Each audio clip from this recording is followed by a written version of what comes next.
Can you hear me in the back? Yeah, that's all good. Okay, good evening to all of you. It's really a privilege to be here. Thank you, May, for the invite. And we have a connect going back a bit longer. And we have been talking around this difficult year every now and again. And it's good to be here and to address you. Minister Nicky Day, welcome. And it's good to have you here as well and to talk about food safety quality. We went, of course, through not an easy year. We just spoke about inquiries which are still ongoing, but very constructive and very much focused on the future. And I think that's also the aim of tonight, that we talk about the future and we talk about how can New Zealand make the next steps. And we will definitely be of help, and we will be pushing the scrum, as we should be. So having said that, really I always struggle to go back into the past because the future is there and that's where the opportunities are. But I really would like to take you a little bit to the past because we are here on a food safety and quality topic, and how can we restore reputation. So it's important to know really what we went through, or what the country went through, and what are the next steps, and what are the learnings, and what can we take forward. So I'm 30 years in dairy myself, just for you to know. I've been all around the world. I've been managing several big crises, to be honest with you, around the world, in dairy as well. So to give you a flavor, what New Zealand doesn't want to think about, I was in the middle of a biosecurity crisis, foot and mouth disease in the European context. I can tell you that's not easy. That's a tough, really tough days and months. I've been in political crises in Indonesia and in Nigeria, where basically the whole country came to a standstill, business came to a standstill, riots all over the place when Suharto had to give way, and in Nigeria something similar. But these are really crises you live through. But I must say, this was possibly for me the most difficult one, and the strange feeling for me still is that we ended up within a month with kind of a false positive signal, right? So in the Asian context, people were really, and are still asking me, why did you do that? Why could you not wait for a second opinion or something like that? And I said, yeah, but the second opinion with the testing method we had in front of us was going to take 30 days.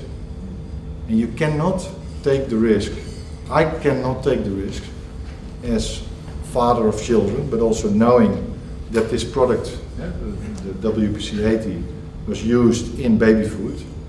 You can't sit there and look at a report which says Clostridium botulinum produces toxin, and when you use that toxin on mice are dying.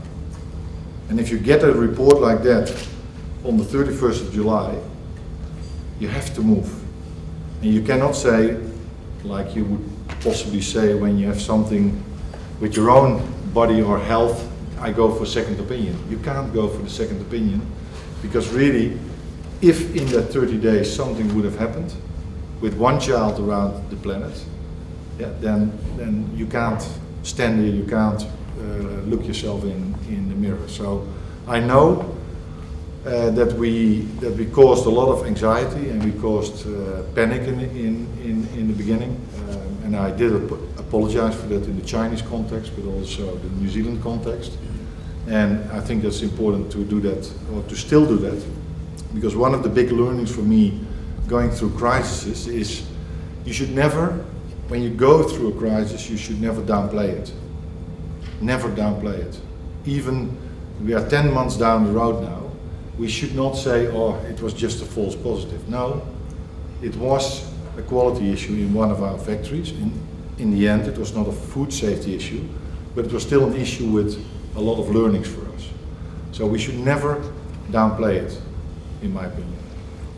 We should also never declare victory. It's never over.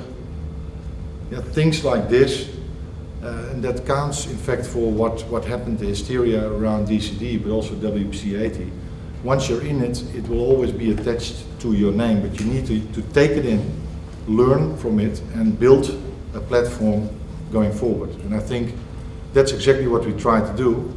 So 31st of July, 3 conclusions, nowhere to go really, and just push the red button on food safety in general, health and food safety of children. Day after, I stepped into a plane to China because I had learnings from my predecessor around the melamine issue, where Fonterra was the whistleblower. So we protected China and protected children at that time from consuming dangerous food. Yeah, but still, our name is connected to it. And our first market was China. So I stepped into a plane, went to China, and really protected that market and those circumstances first, because knowing that for China, really food security, food safety are the number 1 and 2 agenda points for the government.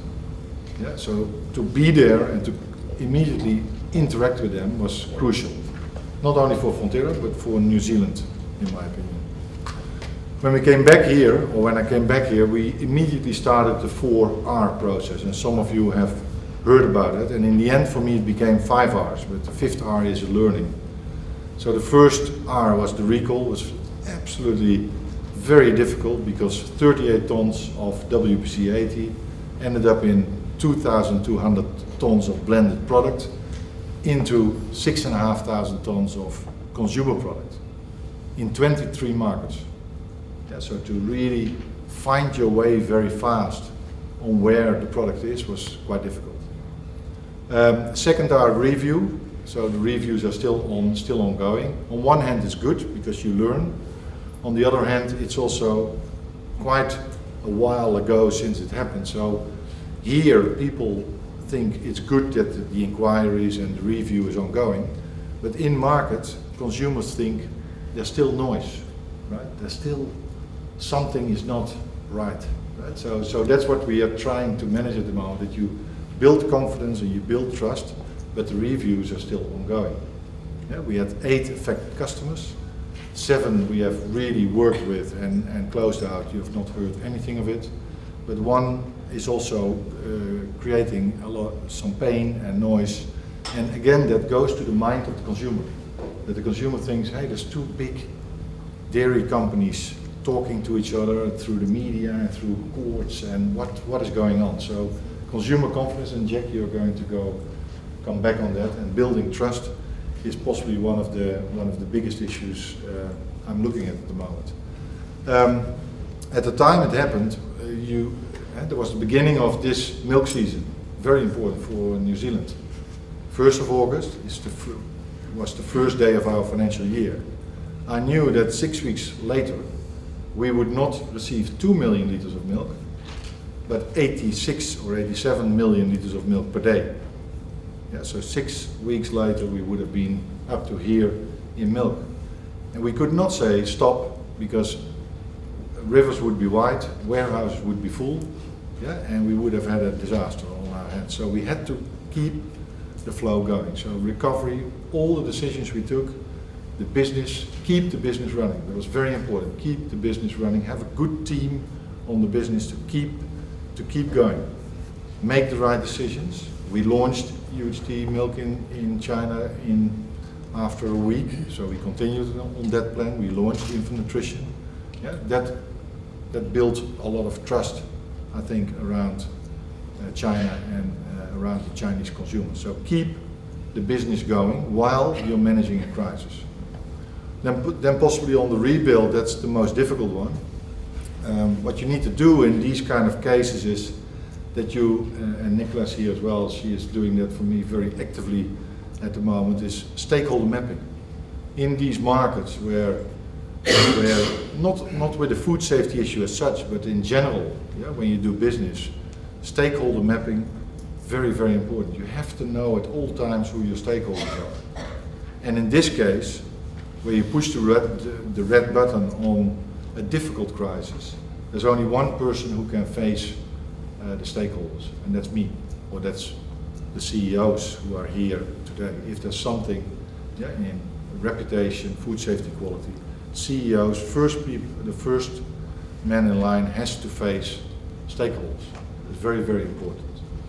Right? So I saw in the course of November, December, I saw 5,000 business leaders around the world.